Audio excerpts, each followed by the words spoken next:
อ่ะเนาะกะโอเคพี่น้องเนาะกะไปรับน้ำหวานมาเรียบร้อยแล้วกะ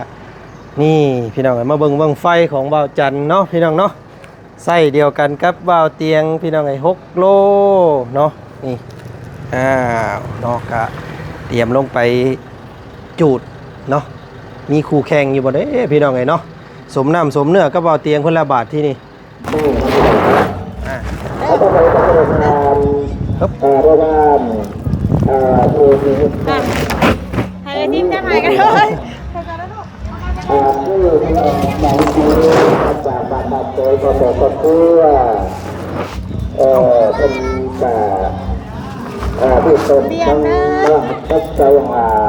ช่วงนี้กะเกียมก่อนกะสีบุญวายในนิดนึงเนาะ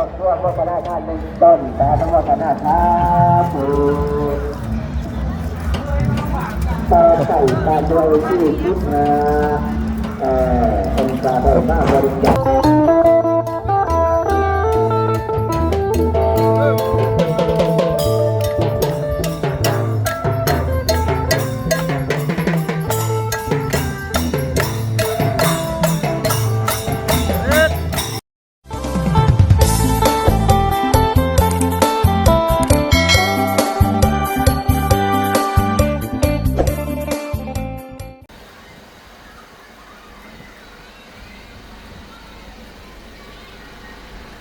เนาะตัดภาพมาบรรยากาศตอนเช้าๆบาดที่นี่พี่น้องเอ้ยเนาะกะตามนัดกันไว้กับพ่อข้า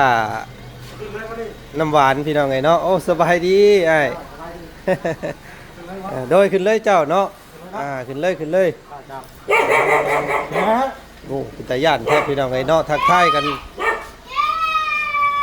เอาไว้ข้างหลังด้วยแหละเนาะบ่เป็นยังดอกตี้เนาะจงช่องวางใส่น้ำแข็งคอยไว้นี่เด้อ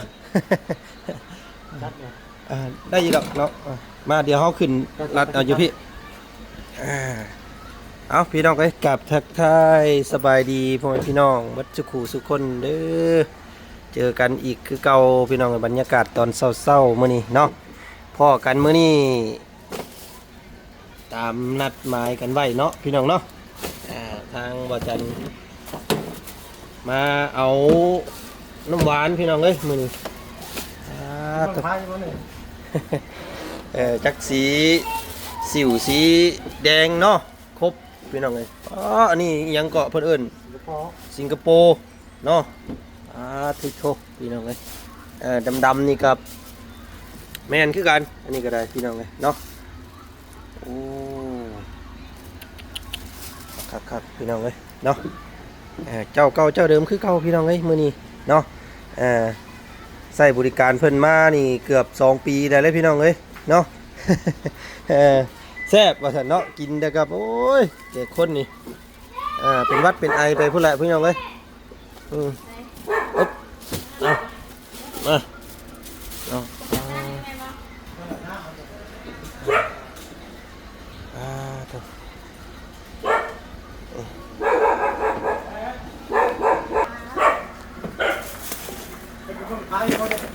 งานบุญบังไฟ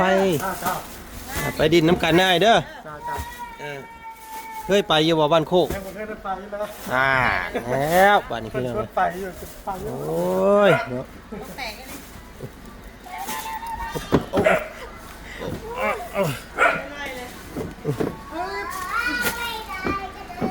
ปุ๊บไอ้ปุ๊บต้มน้ำอันนี้น้ำเชื่อมเพิ่นอยู่เลยน้ำเชื่อม4 ถุงน้อยเนาะ4 ถุงกับโอ้ยบ่อยากเบิดหรอกนี่ก็ได้พี่น้องเอ้ยนี่นมแมวกล่องหนึ่งได้กันโอ้เพิ่นแถมนุ่มแมวให้อีกเพิ่นแถมนุ่มแมวให้พี่น้องเอ้ยเนาะใส่มันหอมจัดบอลมันคักก่อนพี่น้องเอ้ยยันแตกเนาะโอ้จัดหนักจัดเต็มคือเก่ามื้อนี้พี่น้องเอ้ยเนาะเต็มหลังรถเอิ้นเทินคือเก่าขั้นตอนต่อไปก็คือจ่ายเงินเพิ่นสักก้อนบัตรที่นี่พี่น้องเนาะคิดค่าเสียหายมาได้เด้อเนาะกะโอเคพี่น้องเนาะกะไปรับน้ำหวานมาเรียบร้อยแล้วกะนี่พี่น้องมาเบิ่งไฟของบ่าวจันเนาะพี่น้องเนาะ ไส้เดียวกันกับว่าวเตียงพี่น้องไอ้6 โลเนาะนี่อ้าวเนาะกะเตรียมลงไปจูดเนาะมีคู่แข่งอยู่บ่เด้พี่น้องไอ้เนาะสมน้ำสมเนื้อกับว่าวเตียงคนละบาทที่นี่กะลองเบิ่งพี่น้องเอ้ยเนาะสิหาพนันกันแล้วก็สิเอางบมอบให้เข้าทั้งวัดเพิ่นพี่น้องเอ้ยเนาะ ทำเงินมา ลองเบิ่งเนาะดินเกมกันแล้วก็เอาเงินเข้าวัดไปซะ กันใครแพ้กันเนี่ยได้เสียเงินใช่ป่ะ แม่นครับไปแพ้ก็เสียเงินก็มอบให้วัดไปซะพี่น้องเอ้ย เสียเงินทั้งในโรงตมเนาะผู้แพ้เนาะ เด้อเอาเนาะนี่แหละเต็มหลังรถบาทนี่เบิ่งฮึบทางเด้บาทนี่พี่น้องเพลงล้ำกับมาบาทนี่ฮึบ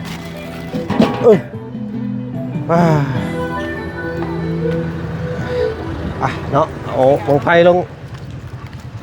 วัดก่อนพุ่นละฮึบวงไฟล้าน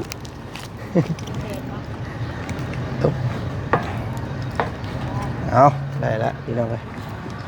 ไปเนาะปิดอันก่อนอันนี้งับลงนิดนึงก็ได้แล้วเนาะโอเคใช่ไปสพี่น้องไอ้เนาะกะลงไปเบิ่งไปส้มกันอยู่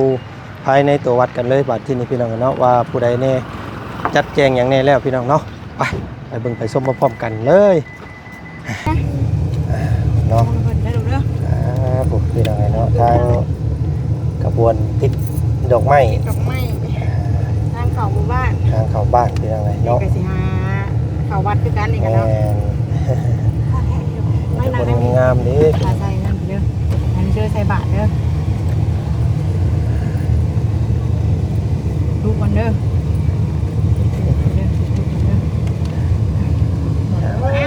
อ้าวสบายดีเนาะสบายดีเด้อ บ้านเราเนาะกินน้ำหวานอยู่บ้านเด้อเอากำลังสิลงไปเจ๊กซื้อไว้ให้ได้ โอ้โดยเอาอันมูเพิ่นน่ะบ่ เรียบร้อยแล้ว เรียบร้อยเด้อเนาะโอเค น้องกินน้ำหวานอยู่บ้านเด้อ ต้องกินน้ำหวานอยู่วัดเด้อพี่น้องเอ้ยเนาะ วัดเด้อขอบคุณเด้อ โอเคเนาะมาฮอดจอดถึงเรียบร้อยบรรยากาศภายในวัดว่าพี่น้องเอ้ยเนาะ เอ้าคนมาบุญดู คนยังไม่ได้หลายได้ดูเอ้ยสำนี่น่ะอีกจักหน่อยยังหลายได้นี่ฮะ อ๋อสินน้ำ ต่อมาเนาะ เอาปลามาดิบ่ อยู่ผมนี่แหละเฮานะเนาะ เอาหมูเห็ดกระปุกนี่เลยบ่ผู้บ้านมันอยู่นี่นิ้วทำงานกันดินะ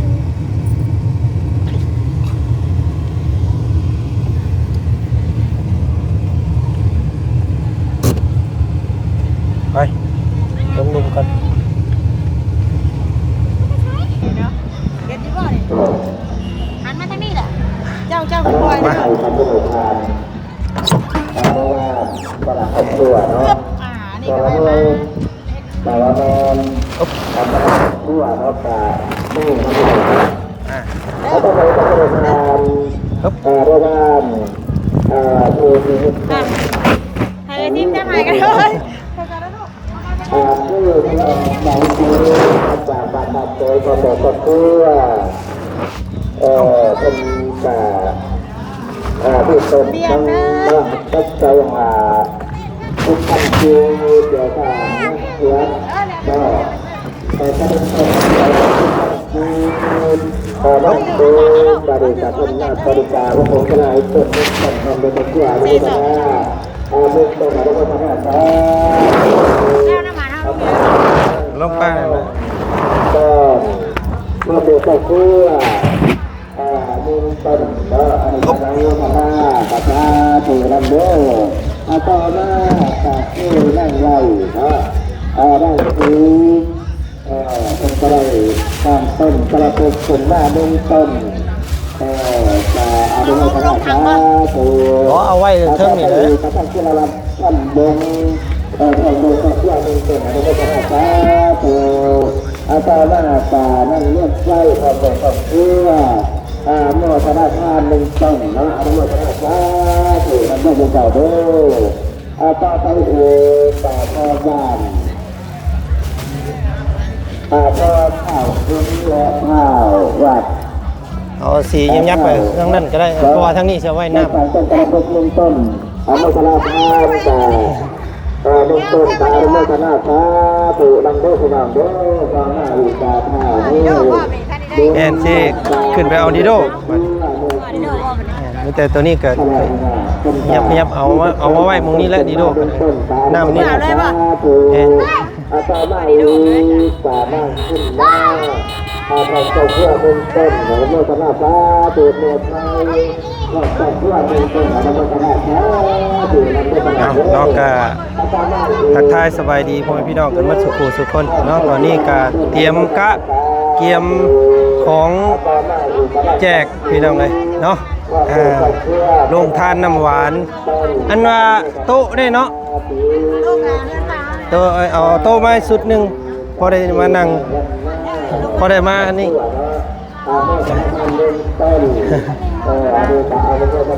บรรยากาศพี่น้องก็ทางน้อยทาง โมทนาหนึ่งต้นอนุโมทนาเป็นต้นสาธุนั่งยังไปไม่ได้คุณ จังหวะ อันเอาโต๊ะมาก่อนก็ได้เอาโต๊ะไปเอาพอแล้วเอา2 อันนี้ก็พอแล้วปุ๊บเอาพี่น้องไงเนาะกะคลิปนี้อยู่ในระหว่างการกะเกียมเนาะลงทานช่วงเที่ยงพี่น้องไงแจกเนาะช่วงนี้กะเกียมก่อนกะสีบุญวายในนิดนึงเนาะ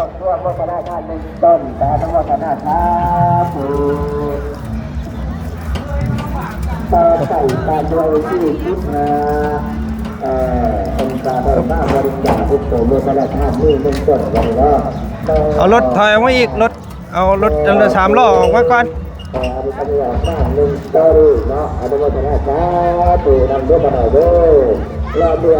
รถ3 ล้อออกก่อน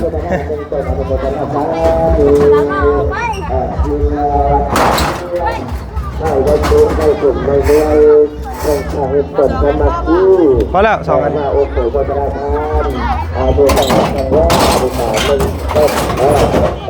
แน่เลยลูกแม่ที่บ้านมาพี่ความรู้มา ได้เนาะเดี๋ยวเขาก็ยืนอยู่พุ่นเนาะ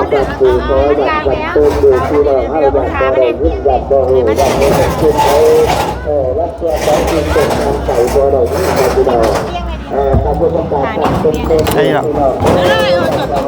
เอาลูกเอา แม่มันยังไปได้นะตอนนั้นน่ะมันยังไปเด็ก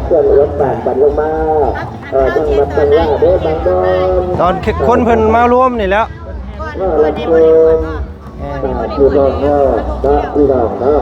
ก็ช่วงที่เพิ่นมาเฮบดเฮบวดนี่แหละเขาก็แจกตอนนั้นเลยบ่เป็นหยังตอนเฮบดเฮบวดตอนนี้ก็แจกมันบ่เบิดง่ายหรอกหลายเนาะสาบันโตไงแต่ละปุ๋ยแต่ละปุ่มแต่ละแม่แต่ละล้มแต่ละชา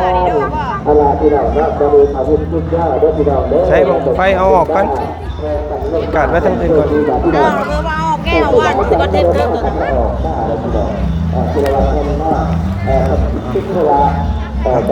เอามีแต่ซุมเจ้าเกียมตัวนี้ถ่าซุมข่อยสิขึ้นไปเอาพวกดีโดเด้อล็อกเด้อล็อกกุญแจเตือเด้อนี่นะมีบ้านถูกข้าวเพื่อนเข้าโควิดที่เราเข้าเป็นโคเข้าบ่หอดกะเนาะก็โอเคพี่น้องเอ้ยเนาะสำหรับคลิปนี้ก็บ่ลงตุ้งต้วยนิดนึงเพราะว่าอยู่ในขั้นตอนกะเกียมเนาะกะแขกคนเพิ่นก็ยังบ่ทันหลายพี่น้องเอ้ยเนาะกะเอาโต๊ะเอาเตียงเอาตั้งเนาะกะของ ทางเบาเตียงเบาเสียงเบาบุญเบานั่นเพิ่นจักอยู่ทางไหนพี่น้องเอ้ยเนาะกะเชื่อสิอยู่แถวภาคพังนั่นบ่พี่น้องเดี๋ยวว่าจังใดเนาะจังใดกะติดตามเบิ่งชมนํกันอีกเด้อพี่น้องเด้อ แล้วบางทีมันอาจสิใส่ท้ายรถมันลงไปบนเด้อเลย อ๋อ ว่านี่เห็นเพิ่นมาบนทางรถลงนะว่ามันมีทางลงบ่ล่ะ โดยกะสิแบ่งลงไปส่วนหนึงพุ่นคือกันแล้วพวกเฮาก็ได้เพื่อว่าแจกอยู่นี่น้ำหวานเนาะน้ำหวานนี่ก็ต้องขอขอบคุณขอบใจทางแม่เนาะกับพ่อพี่น้องเอ้ยเนาะอยู่ทางฝั่งต่างประเทศแม่คำตุยพ่อบุญเลี้ยงเด้อน้ำหวานพี่น้องเอ้ยเนาะแซ่บๆมีน้ำแข็งน้ำเด้อรอบนี้เนาะคือสิเย็นเย็บเลยแหละพี่น้องเอ้ยเนาะกะน้ำนี่ก็สิมีทางใจดีเนาะหรือว่าพี่ใจดีจากฝั่งไทยเพิ่นสมทบเข้ามา 1,000 บาทแล้วก็ป้าลุงเนาะทางแม่น้องเซอร์พี่น้องเอ้ยกะวัดสุขสุคนก็เกิดเป็นน้ำดีโดน้ำดื่มเนาะก็ถือว่ามากหลายสมควรพี่น้องเอ้ยเนาะก็จังได๋ก็เอาติดตามเบิ่งชมนํกันคลิปหน้าแล้วกันเนาะคลิปนี้ก็ขอบคุณพี่น้องเอ้ยขอบใจวัดสุขสุคนเด้อเนาะมาเด้อเอาบุญนํกันพี่น้องเอ้ยเนาะบุญใหญ่บุญบั้งไฟบ้านโคกใหญ่เนาะพี่น้องเนาะเมืองอุทุมพรแขวงสะวรรณเขตก็เอาบุญเอากุศลนํกันแจกทานพี่น้องเอ้ยเนาะสร้างกุศลผลบุญนี่แหละพี่น้องเอ้ยเนาะเข้าวัดเข้าว่าเพื่อพัฒนา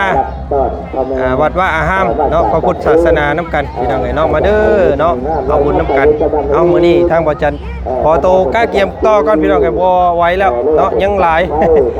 ยังน้ำร้อยเป็นร้อยเพิ่นน้ำก็ได้พี่น้องเอ้ยแล้วก็น้ำดีโดเนาะโอ้ยหลายพี่น้องเอ้ย2เที่ยวจักสิเบิดรู้บ่เนาะจังได๋ก็เบิ่งส้มน้ำกันเด้อพี่น้องเด้อให้กำลังใจกันเด้อเนาะเอาจังได๋ก็ขอบใจหลายๆเพิ่นสุขสุคนนำเนาะสบายดีมื้อนี้ไปก่อนพี่น้องเอ้ยคลิปนี้เนาะลาแล้วสบายดีเด้อไปพี่น้องคุณละ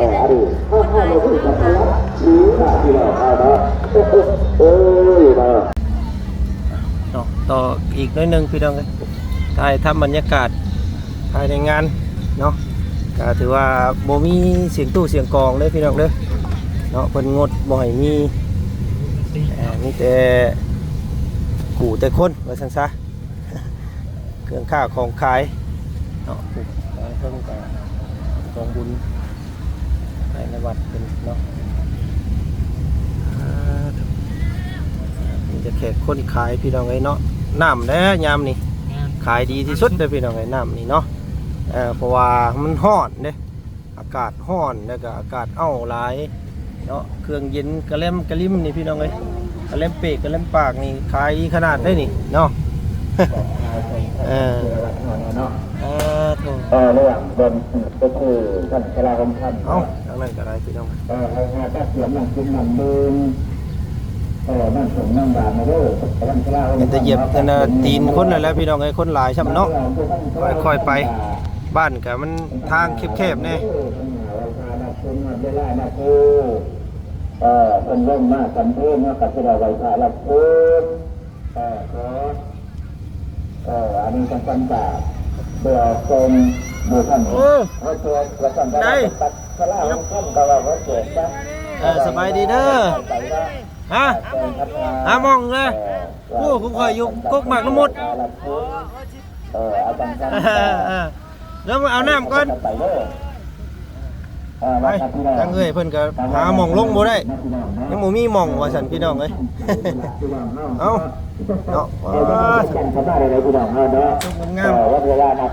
โอ้ติดแล้วสบายดีมันบ่มีหม่องติดแล้วนี่ปัจจุบันนี้กะหน้าที่ของเรากับที่ยานเขามาพอสมควรเราบุกต่อแน่พูดเลยบ่ย่างบ่หลอกเอาใครโทรว่าทางเป็นทางคอนกรีตพี่น้องเนาะผู้มียังสัตว์ตัวนั้นมันเฮยังนอกลงมาบาดนี่พี่น้องเอ้ยคืออะไรแบบนี้ตัวนี้เนาะ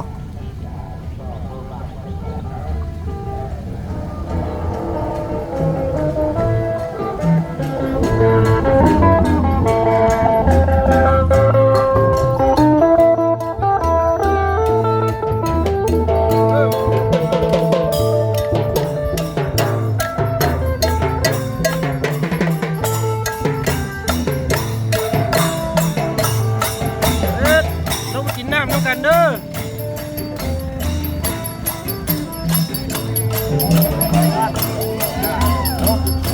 ม่วนเด้อตัวนี้เด้อ ตัวเอาถ่ายทำบรรยากาศการก้าเกียมพี่น้องเลยขู่คนเพิ่นกับกำลังหอบขันหอบทุงยางมาน้ำแล้วพี่น้องเลยเตรียมฮุบแล้วมือนี้ก็ได้เนาะเก็บเพื่อหมูเพื่อหมาน้ำได้พี่น้องเลยเนาะอยู่ให้อยู่หน้าเอา